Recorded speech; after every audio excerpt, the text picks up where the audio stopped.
Welcome to the Ghostly Gallery Podcast, a place where we explore the world of horror in film, literature, and popular culture. Well, hello, everyone. Welcome to the show. My name is Bruce Markison, and as always, I'm joined by producer and co-host Tracy Asteria. Tracy, welcome to the program. How you doing? I'm doing great, Bruce. How are you today? Good. We're just within a few days of the great holiday, Halloween, and we're going to be talking about that extensively today. On today's program, we're honored to have really one of the great historians of horror culture. He is David J. Skal, who has written countless books about horror history and its impact on popular culture. He has written the definitive biography of Dracula author Bram Stoker titled Something in the Blood. He's also written a number of comprehensive histories of horror films, including the era of Universal Studios horror. And today, David joins us to talk about the history of Halloween, which he explored beautifully in his book, Halloween, The History of America's Darkest Holiday. David will also be talking to us about his newest project, something that has just begun. It's an extensive Blu-ray and DVD commentary on some of the restored works of director Todd Browning. This new release is called Todd Browning's Sideshow Shockers. So we'll talk about that as well. David, welcome to the show. It's great to talk to you after a few years of not being able to see you because of the pandemic and the end of our favorite horror convention here in upstate New York, where we used to see each other all the time. I keep hearing that Scaricon might come back, and I hope it does. I was a regular there for about 10 years, I think, and that's where I met you. Yeah. I had a chance to interview you for my book, and you were great doing that. And, of course, you did a number of panels for the Scaricon convention at Verona, which was run by Jim Johnson for so many years. I hope Jim is able to bring it back at some point. David, let's begin our show by delving into the history of Halloween. And I'm going to give you my understanding of it, and you can tell me what is right, if anything about it, what is wrong. But my understanding is that Halloween originated with this ancient Celtic festival of Samhain. The Celts, who lived about 2,000 years ago, celebrated their new year on November 1st. And they believed that on the night before the new year, that would be October 31st, that the boundary between the worlds of the living and the dead kind of became blurred.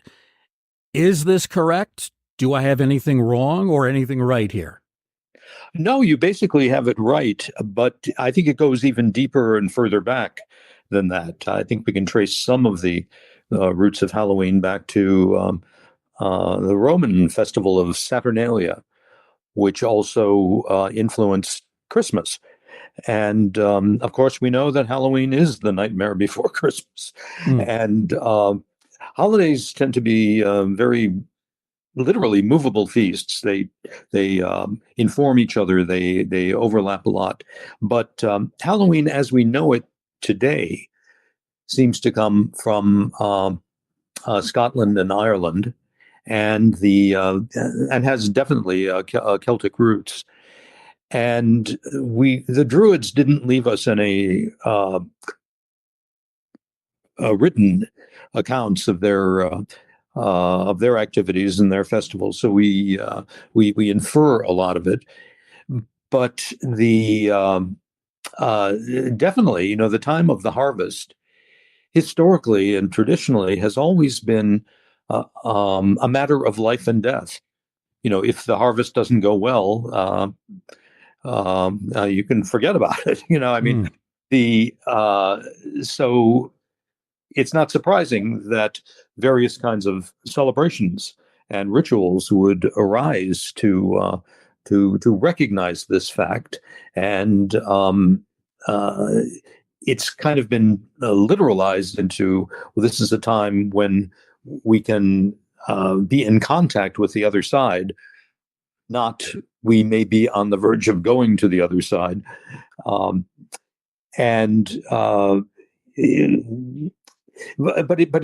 It came to America after the potato famine, when so many millions came from Ireland to North America, and they brought with them a lot of the Scottish traditions that had been filtered through Irish tradition, and so some of uh,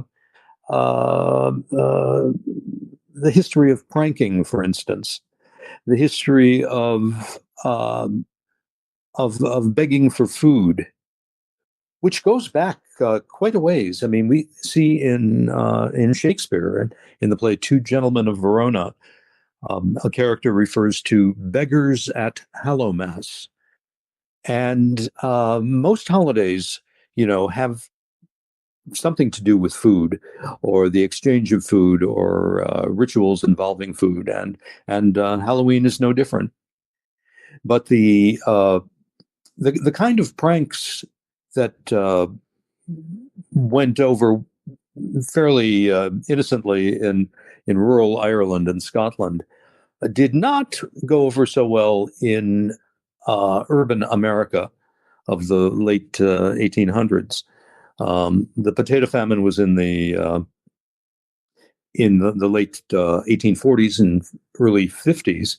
Mm-hmm. And it was after that this huge diaspora, the Irish diaspora, began its steady march, toward our shores. But the idea of the jack-o'-lantern began in Ireland, not as a pumpkin. Pumpkins were not indigenous to that part of the world, but hollowed out turnips, which could hold a candle and were the very first expression of that kind of thing. And then, of course, the pumpkin was discovered by the immigrants in America, and it made such a much better vehicle for for candlelight. But it wasn't originally associated with Halloween in America. And again, here we're getting this cross fertilization of holidays. But until as late as the 1860s or 70s, the jack-o'-lantern, the North American jack-o'-lantern with the pumpkin, was associated with Thanksgiving, and it was called the harvest effigy. And only later it became appropriated, into something almost exclusively for Halloween. But that's interesting. I never knew the jack-o'-lantern had any association with Thanksgiving. Oh, me neither. It really did, and I found accounts of Thanksgiving Day parades of children. Trick-or-treating was originally associated in America with Thanksgiving, and kids would take their pumpkins and they would dress up in costumes and march around Manhattan and Brooklyn, and it exactly all the forces that pushed these activities toward Halloween are just a matter of conjecture. It happened though, and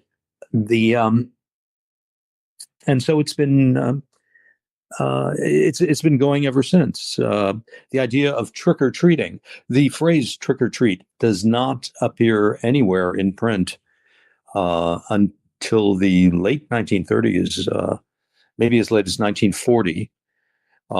Even though there was begging and there were treats being dispensed, trick or treating came after during the Depression. Halloween revelry got kind of raucous in America, and the Depression was a very delicate time. The bottom had really fallen out of the economy. There were, frankly, fears of political unrest and even revolution. And this is not all that far after the Russian Revolution, and so in order to channel these energies, controlled celebrations, the custom of trick or treating, to avoid having a prank, played on you. Some of these pranks, I mean, uh, they got quite dangerous. I mean, they involved sometimes arson or throwing things in front of moving locomotives. Oh my goodness. And Was this in Europe or America? America, and there This was was a lot of America. vandalism, and so civic groups and schools and church groups all did their best to encourage this new kind of sanitized thing. You could get your prank in, and maybe the prank was just telling a joke in exchange for a treat, but um, and so the customs began to settle in, and uh, trick or treating really took off though after World War II.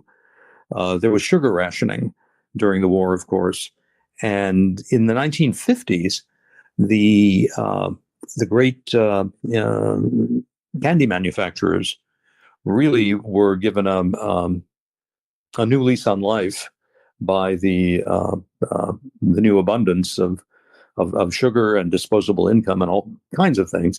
And it was in the early 50s that Walt Disney produced a cartoon called Trick or Treat, which at the moment that just millions of people were migrating to suburbia and having to come up with their own traditions and celebrations. It was a very different landscape than the urban landscape they were fleeing from. Trick or Treat provided a template, basically an instruction manual for this. Kids, is how you do it.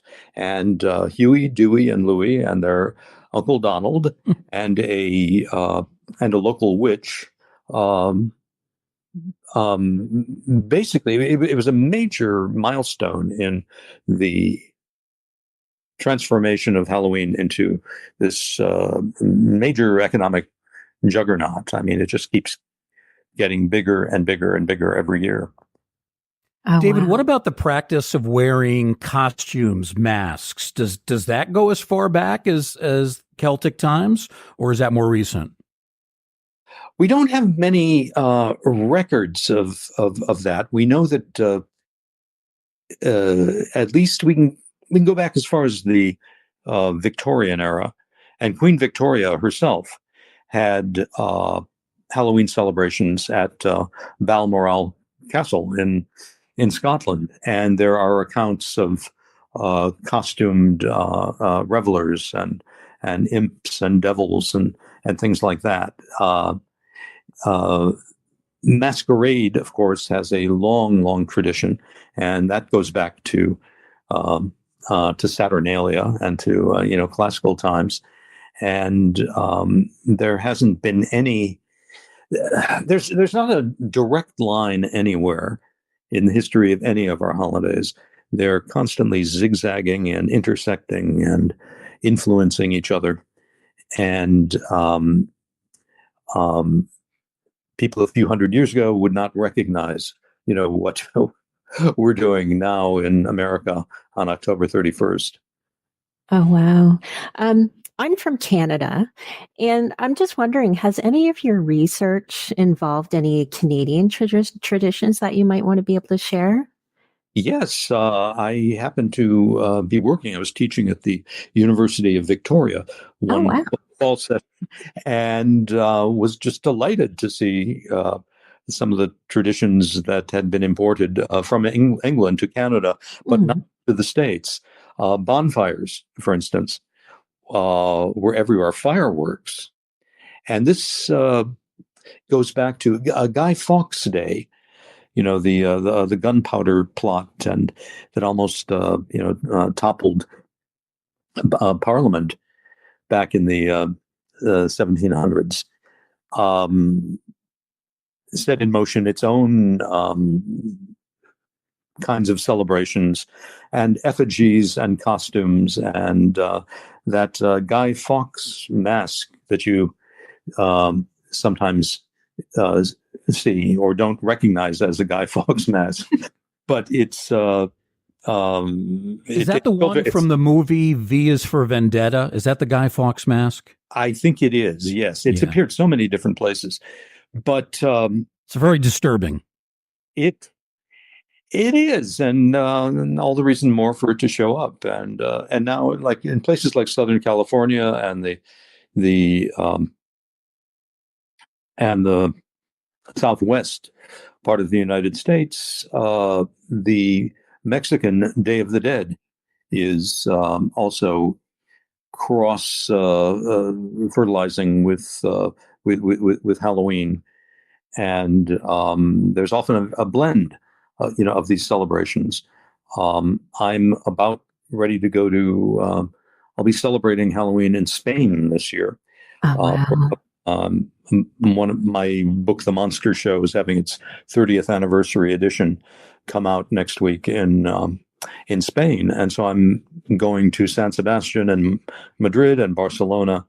And in San Sebastian, there's a horror and fantasy film festival that starts just before Halloween and then continues into the first week of November, and incorporates the Day of the Dead as well as the traditional European Halloween. And I'm fascinated to see what happens. I know I'm going to be taking a lot of pictures and swapping stories with people. I'm just very curious as how and these are very different areas of Spain. San Sebastian's in the Basque country, and Madrid is in the center, and it's pretty much what we think of as Castilian Spanish culture.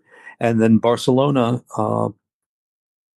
again, you have Catalan, and very different accents in Spanish, and different. You have the Basque language, and you have the Catalan language itself, separate. And they all approach these holidays. People take any excuse to have a holiday, and Halloween has always been this transgressive holiday that is all the more attractive to people. It's traditionally, it kind of has something in common with the medieval Feast of Fools, where there was a role reversal. The commoners for one day could act like royals and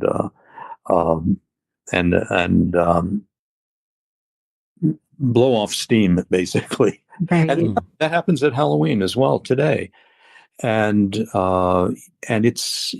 there are things about it, though, that are particularly American. Halloween is the time where, as Americans, we're told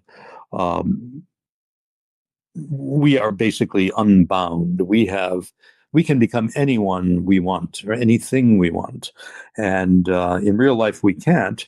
But on Halloween, we like to make good on that promise, and reinvent ourselves. And of course, America has always been this land of reinvention. So it's not surprising that it is in America where it has become this economic juggernaut, as well as a fun celebration. It seems to be everybody's favorite holiday. It is. It absolutely is. And, Christmas is a bigger holiday, but a lot of people, find Christmas, like Thanksgiving, to be a basic pain in the neck. And you have to put up with the relatives and the in-laws and the kids, and it's very stressful. But Halloween is the opposite of all of that. It's a lot like festival in Latin countries as well. And And then when you see what Tim Burton did with A Nightmare Before Christmas, you realize just how much these uh, holidays complement each other and echo each other, and it's just part of the whole evolution of human celebration. Exactly. Given everything that you've researched on Halloween and everything that you love, is there anywhere specific in this world that you would love to celebrate if you had the chance? If I had the chance, well, when I wrote the original book, I wanted to, and it just became impossible for financial. It's great if you have a publisher with very deep pockets, and I wanted to go to Oaxaca in Mexico to see their very big and spectacular, Day of the Dead celebration. I would urge people who haven't done it yet to try out Salem, Massachusetts, Oh, nice. which probably is the most uh, extravagant local Halloween celebration anywhere, and they take full advantage of their historical connection with witchcraft. Um, Even though those poor witches were not real witches and they didn't ride broomsticks, uh, um, they were sad victims. But now even the Salem Police Department has a logo of a witch on a broomstick on their police cars. Oh, interesting. I didn't So know Halloween that. has really devoured the whole place, and every business in town seems to transform itself into something creepy. And I was just watching some footage of their Halloween parade that looks like a lot of fun, and I haven't seen anything like it quite anywhere. I've only spent one Halloween in Salem, and I wish I could do it every year. Oh, wow. Now I live Thank you.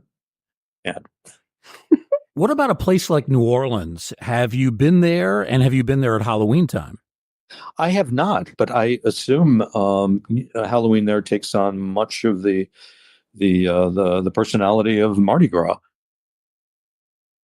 Um, I can't report on that directly, but I would put money on it that it, and they certainly know how to.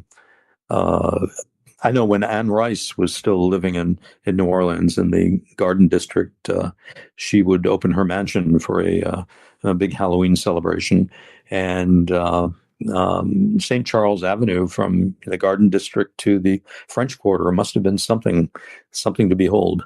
Oh, wow. David, the title of your book, you refer to Halloween as America's darkest holiday, and you've already given us some hints about that, the mischief, the pranks, some of which borderline dangerous, maybe completely dangerous. So there's clearly a history here that tells us Halloween is not solely about fun and games. It hasn't been like that for a while. And I think that some of the photographs I see on social media, on Facebook, Twitter, people will post pictures of youngsters wearing masks and costumes, probably in the 1930s and 40s. And some of them are so sinister looking and really disturbing to see kids walking around in things like this. Oh yeah, they uh, handmade objects. I mean, Disney was the first to actually mass produce, Halloween masks and that sort of thing. And I think Mickey Mouse was one of the first, but that was fairly late in the game. That was, probably around World War II, the beginning of World War II. But prior to that, it was a homemade affair, and there was a lot of creative energy, and some of it very very sinister.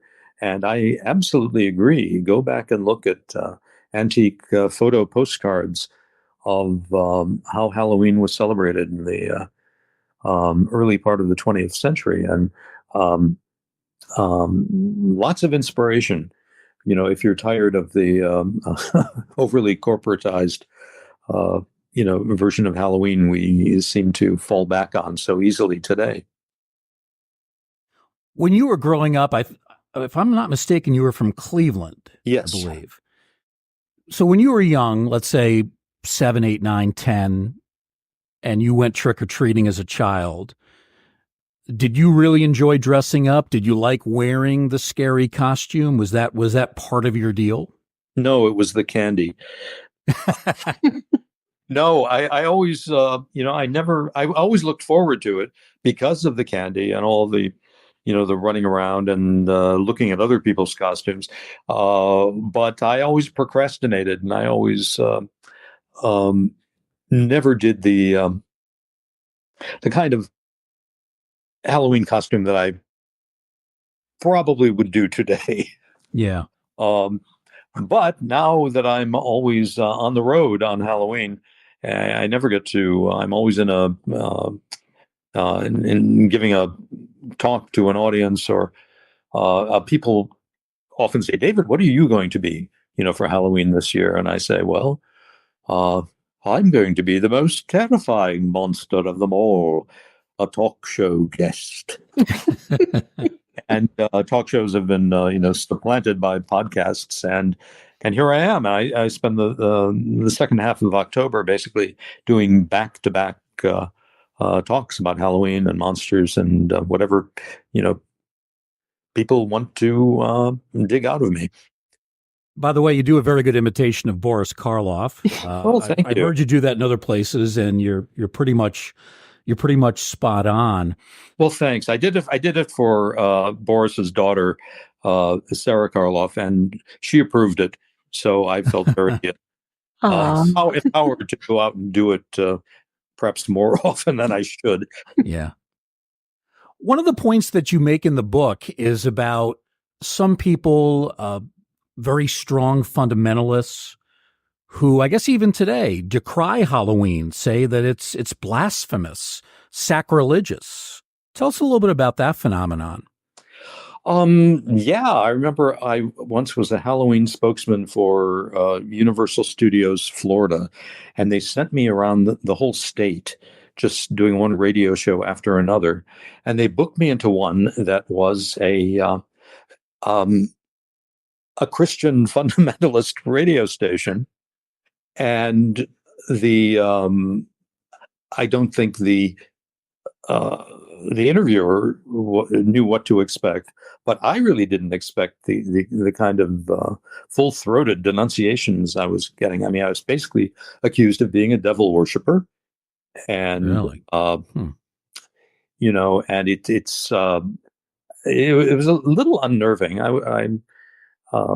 Fortunately, it was just going out over the air. There was nobody outside the station picketing, or oh my goodness. But I felt like they might at any moment. I think it's kind of ridiculous. I mean, I think the far right Christianity that seems to have very little to do with the actual teachings of Jesus anymore. It's more like devil worship itself. I mean, my God, I think what passes itself off as Christianity, and I'll put very thick quotation marks around that, with all of its emphasis on Old Testament cruelty and nothing whatsoever to do with the teachings of Jesus, is more like devil worship than any kind of a traditional religion I'm aware of. So I don't. I fortunately don't bump into these people very often, but it can be unnerving when you do. And I think any steps to curtail Halloween, though, tends to backfire, because the more kids, especially, are told they can't do something, the more they're going to want to do it, and the more books you take out of their school libraries, the more they're going to go out and find them. I don't think their elders realize how easy it is to access this material other places than a school library. But Well, I understand what you're saying about some of the extreme religious philosophies that are opposed to Halloween. I will say this though, as a practicing Catholic, in my church here locally in Cooperstown, New York, the priests that we've had in recent years have actually been very supportive of Halloween. They've embraced it. So maybe some of that attitude is changing. Well, a lot of this goes back to when the church, after the Middle Ages, started converting large numbers of people. They accepted a certain amount of overlap between pagan teachings and the teachings of the church. Mm-hmm. And Halloween has always been, by the Catholic Church, really, really tolerated, not endorsed, but it's there. And in Latin countries, with the Day of the Dead, it is not as it can be quite celebratory, but mm-hmm. It's also heartfelt. It is paying tribute to those who have passed, and so it's a more complicated kind of religion. But it follows, it is followed by the Feast of All Souls, which is endorsed by the church. But it's in this, and Halloween is not on any church calendar, but it has a lot to do with life, death, the afterlife. Even if and I think the church at some point decided it's harmless enough, and if it's in the case of converting the pagans, it brings new people into the fold, all the better. A lot of the Christian holidays were, it was Pope Gregory, I believe, in establishing the Gregorian calendar, really moved around the holidays. Christmas was originally a spring holiday, and after the Gregorian calendar, it was moved, to coincide with what was the pagan festival of Saturnalia, and the same thing with the harvest festivals, and so it's transgressive, but it's also embracing. Mm-hmm. It's a very paradoxical, kind of holiday.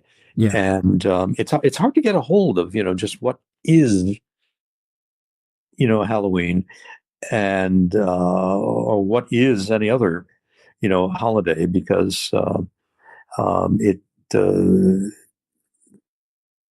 can avoid being put in a box very, very well. Yeah. And so we keep chasing it, and we keep it keeps evolving. New elements are brought into the fold, and one thing I like about Halloween these days is that it has become a I think COVID helped with this. If help is the word, it certainly influenced it. People had to find new ways to celebrate Halloween, and at home, fell back on traditional folk craft, and more people are making their own costumes these days than ever before, and so it becomes a time of bonding, with family members, with the local community. I mean, I don't know how many people told me that Halloween was the only holiday where they got to see the neighbors. Wow. or the only time they got to see the neighbors, not just on holidays. But and they looked forward to it on that level alone. It's And great in our neighborhood here. We see dozens and dozens of kids out in the streets of Cooperstown on a Halloween night, trick or treating, families trick or treating, groups of friends. I mean, you look all the way down the street and, you can't go 10 or 12 feet without seeing kids in costumes. It's great to see the community come together. I love it. no, it was it was wonderful. The first Halloween after COVID here it was like all this pent up energy, came out, and the streets were just awash with kids, kind of the way it was up in Victoria, BC, where I was teaching that one Halloween many years ago, and it was like stepping back into Ray Bradbury's 1920s America Halloween. And it was so much fun, and bonfires are just absolutely hypnotic. And I had never seen one, in conjunction with Halloween, and there were many of them, and I'd never seen fireworks, used at Halloween either. And but it was. It was good natured, and I sense that it has become good. We haven't had many of these these urban legends about Halloween poisonings and that sort of thing, kind of polluting the atmosphere. People seem to have gone back to embrace a more nostalgic approach to Halloween. I'm glad you brought that up. Those stories about razor blades in the apples and sinister adults poisoning candy, almost all of those have been debunked, correct? Yes, we like to tell ourselves scary stories, and I think for adults it is that kind of, even if it's ridiculous, we latch onto it, and of course kids feed it. I mean, many of these supposed cases of booby-trapped candy and that sort of thing have been planted by the children themselves, who they feel that, well, this is what they're telling us they want, so we'll give it to them. And but really, Halloween is a very safe, except for an increased number of traffic accidents on Halloween because of masks and limited visibility, and kids running around in the dark. That's something I would tell everybody to be very cautious about. But it is no more dangerous for kids than any other time of the year. There was one case where a boy was killed in Texas from cyanide, in his candy, and it turned out it was his own father who had done it in a horrible plot to collect insurance money. And it was not the stranger in the dark down at the end of the street. It was like almost every other kind of murder or a crime of passion. It's somebody when it happens, and it does not really happen with Halloween, except in our imaginations and in the kind of entertainment we like to consume at Halloween. And we like to give ourselves a scare, and this is these urban legends are an update on the classic telling of creepy stories around the campfire. David, I had just one final question on Halloween before we turn to the subject of those Todd Browning films, the new updated DVD and Blu-rays. When you look at Halloween today, can we say that it is more popular now in America, more fervently celebrated now than ever before? You think that's the case? Well, from just the economic markers, it is the second biggest holiday behind Christmas. still, and it's always moving ahead. It never retreats, and uh, and I think it's for all the reasons that I've said before. We relish the chance to be a little transgressive, and we don't have to observe the social niceties, and we can literally be anyone or anything we want. So it embodies a certain aspect of the American dream that we don't get to indulge on other days of celebration. It is a fascinating holiday, no question. David, let's now talk about your new and ongoing project related to some of the films of Todd Browning. The Criterion Collection has put out fully restored versions of 3 of Browning's films under the package or title of Todd Browning's Sideshow Shockers. The 3 movies, The Mystic, 1925, another silent film, The Unknown, from 1927. That one starred Lon Chaney Sr. and Joan Crawford.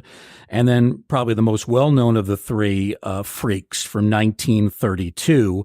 You provide wonderful in-depth commentary and also an introduction for one of the films. Tell us about how this project came about for you. Well, it was something I always wished somebody would do.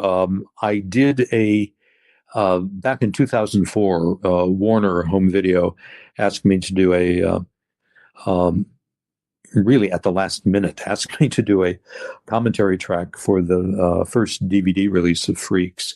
And I did. I was not entirely happy with it. And it was only this past spring that the Criterion Collection, and the Criterion Collection is really the gold standard, for home video, especially for classics and for extras and all that, got in touch with me, and they engaged me as a consulting producer. Many other people were involved in this. I must say, I'm not the only commentator on the package, and in fact, you won't see me build on the outside of it. But I did a completely new commentary track for Freaks because I've been doing additional research into Todd Browning. I published Dark Carnival: The Secret World of Todd Browning way back in 1995. I co-authored it with another researcher, Elias Savada, and Browning has always been a very difficult character to research because he did not leave any explanation for his films, and people have been just totally fascinated with. I mean, his Dracula is his most famous picture with Bela Lugosi. The reason I wrote my book, Hollywood Gothic, is that I couldn't find out anything about Browning or the film. And we only got so far in 1995, but we have since completely expanded and revised the book. I did an audio book recording of it just last summer. And there will be a special limited edition, 500 copies only, signed and numbered by Elias and myself, from Centipede Press, which will be coming out very soon. And nice. I encourage anybody who wants it and who can afford it, frankly, to put your order in as soon as you hear about it, because it's going to be gone almost overnight. But all is not lost, because the University of Minnesota Press is then going to do a permanent library edition of it. And I'm just putting the final touches on the picture selections for that now. So that will be out next year. And now we have this wonderful package from Criterion that has a wonderful documentary that I appear in with a lot of other very knowledgeable folks, and another podcast. Podcasts are finding their way onto as extras onto classic discs from Criterion and other places, and it is just so much fun. And you've never seen these films look this good. I was very pleased I was able to convince them to. They were going to do The Unknown and Freaks, and I convinced them to go ahead with The Mystic, because it is, for some reason, it has been one of the most difficult Browning films to see. It was from 1925, and it has everything to do with the unknown and freaks and the whole sideshow, ethos of Todd Browning. And the big surprise is that it seems to possibly have been a direct inspiration for, the novel and film Nightmare Alley, the remake that Guillermo del Toro did 2 years ago. Is in many ways an homage to Todd Browning and Freaks, as it is, to William Lindsay Gresham and his novel. But it is about a grubby sideshow con artists who penetrate high society with a spiritualist scam, and it is just a delight. And there was a beautiful print of it in the Turner vaults that had been trotted out for occasional film festivals. And I said, no, this has got to be seen, especially because Aileen Pringle, who plays the Mystic, gives a performance that it is absolutely clear that Todd Browning told Joan Crawford to emulate as best she could in The Unknown, which was one of her very first roles, and she's quite striking in it. And so it's delirious. I mean, there are other Browning films that could have been added to it. The Show and The Unholy Three, which also have, are set in sideshow milieus, and but maybe this will, kick off. I have a feeling it's going to do very well for Criterion. I've been getting a lot of very positive feedback from people, and there is a lot more of Browning out there that needs to be packaged in this way. I had no idea Joan Crawford had starred in a Todd Browning film and had worked with Lon Chaney Sr.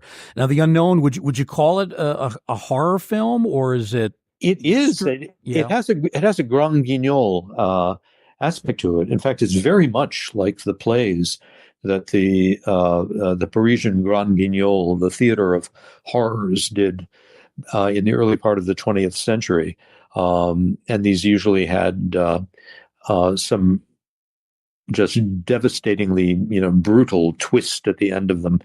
And this is a story fueled by the sudden popularity of Freudian ideas in the 1920s and in popular culture. And Browning knew just how to manipulate them and exploit them. And so it is a story set in a circus. And it is about the central character is an armless knife thrower who is not really armless. His name is Alonzo the Armless. That's how he's billed, and it's played by Lon Chaney, the man of 1,000 faces. In this one, he wears kind of his own face, but pretends not to have arms. And so does the character. He does have arms, but he has to conceal them to hide his criminal past. And he has fallen in love with this, with his circus partner, the woman who stands on the platform and as he throws knives at her with his feet, and she has an absolute terror of being touched by a man, seemingly because of trauma in her past, probably having to do with her father, who's a fairly ugly character in the film. But it is a tale of obsession that just gets absolutely carried away to the point where Lon Chaney is considering killing two birds with one stone, getting rid of the arms that are evidence of his, past criminality, and getting the girl who doesn't want a man who has arms. And and it has just one of the most emotionally devastating endings of any film. I think it's Todd Browning's greatest achievement.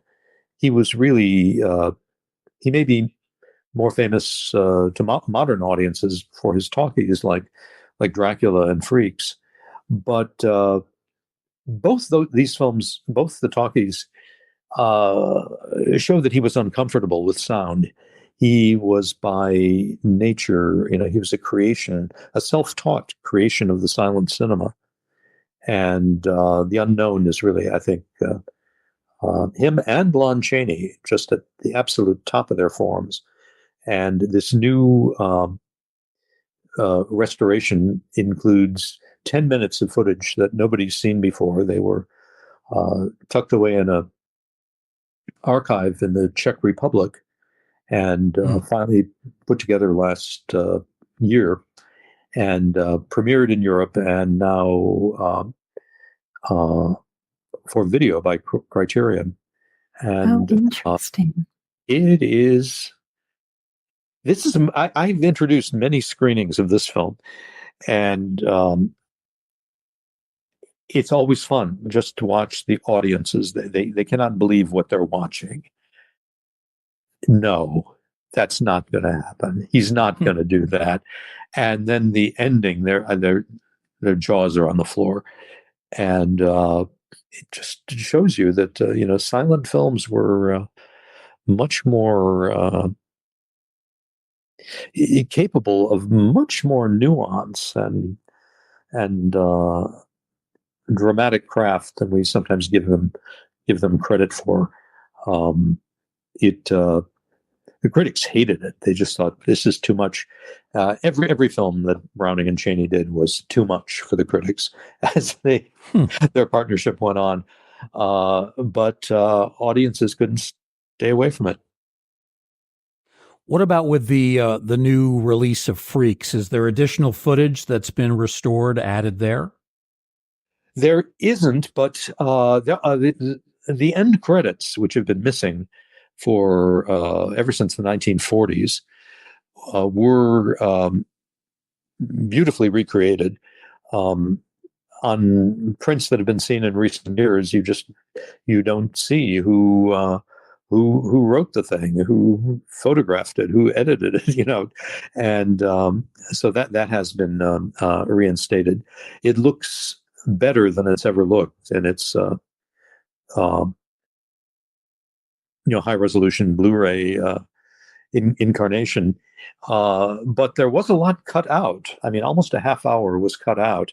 And what I do in my audio commentary is read the bits that have been deleted as we go through the film. And so I think it in some ways is the most complete presentation of Freaks that we're ever likely to see. It being an hour long, there's only so much you can do with it. I could have gone on and on, but that's what the book is for. And the new edition of Dark Carnival incorporates a lot of this stuff as well. So there were parts of Freaks that have essentially been lost forever. Yeah, almost a half hour. I mean, it's really quite shocking. But in those days, there was no thought given to why would you want to save the stuff that they decided needed to be removed. Nobody was in the early 1930s. Nobody was imagining these pictures, coming back into circulation in any way, and they would go out for a number of weeks. There would be a limited number of prints, and many of them would fall by the wayside. And we're lucky that Freaks itself some of the original elements, the negative and whatnot, were preserved because they so easily could have been lost. Half of everything Hollywood did in the early days, like from the beginning of the cinema until the beginning of the talkies, is gone forever. Hmm. It was yard goods. It was disposable, and the idea that there was something worth conserving is a new one in Hollywood, relatively recently. I mean, serious film studies, were a product of the 1970s and the 1980s, decades, after some of these films first made their appearance. Tracy, I think you had a follow-up on Freaks. For somebody that's not seen the movie Freaks before, but have heard just different stories about it, would there be anything that you'd want to maybe mention to viewers in advance before watching it, just given the fact that there might be some disturbing factors in that movie? Yeah, I mean, at the time, the thing the reviewers complained about was, that the film exploited, human disability, Mhm. and which is a bit hypocritical because sideshows and freak shows were very, very much a part of American popular culture in the early part of the century. Mhm. And the freaks themselves didn't think of themselves as disabled. They were doing something. They weren't, vegetating in nursing homes. They were, and they really resented it when do-gooders, as they refer to them, of later years, started, closing down sideshows and you just marginalizing them in terms of ways they could make a living. They were all proud of the fact that they were self-sufficient. There's one, the most spectacular, human anomaly of the film, Prince Randian, the armless, legless man, Mhm. uh, was able to have a long and happy career, um, using what he had to his best advantage. And uh, so there's a big disconnect between the compassion you want to feel for somebody with a physical defect and what they're actually capable of. Sometimes it's condescending, and so you're seeing it kind of up front. I mean, these people do have distorted bodies, but they're carrying on um, fairly ordinary lives. They have their own little romances and intrigues and things going on. They have to do laundry and hang it up outside their circus wagons, and it's a MGM didn't know what it was doing with the film Mhm. because Browning came from carnival and circus background. He knew these people for real, um, and I'm sure he several of them he had actually probably worked with, at some Mhm. time uh, earlier on. But MGM was trying to capitalize on the big success Browning had had with Dracula at Universal. Um, Universal thought they were going to steal away Lon Chaney to play Dracula, and so they did steal away Todd Browning with the idea that he would be directing the film. And what no one knew is that Chaney was dying of cancer by the time Dracula got filming. But it saved Hollywood. It saved Universal Studios. Imagine how different Hollywood history would be if Universal had folded, in the worst year of the Great Depression, instead of getting its steam back with Dracula and Frankenstein. They invented monster movies. And over at MGM, Irving Thalberg wanted to capitalize on this and brought Browning back. And the whole idea was to create the ultimate horror movie. And without understanding what that might be. And so Freaks is kind of a two-headed cow in a way. An awful lot of writers had a hand in it, and often not knowing what the others were doing. And if something seemed too horrible, they would say, "Oh, we've got to have some comic relief," and so they would bring in, cheesy and very often off-color vaudeville humor into it. So it's a very surreal experience to watch, and I would encourage anybody who hasn't seen it to watch it before you listen to my commentary or read anybody else's, a take on the film. Just let it wash over you. Okay. And then it's only an hour. You can spend 2 hours with it. It won't hurt you. I promise. But it is a film that anyone who's seen it never, ever forgets it. Nice. Thank you. And when did you say that this package was coming out? Did you mention the date that just hit the streets? Did it? Last week, October 17th. So just in time, for the Halloween season and all the attendant publicity. And so they brought it out at the right time. And I think it's going to be one of their biggest hits this year.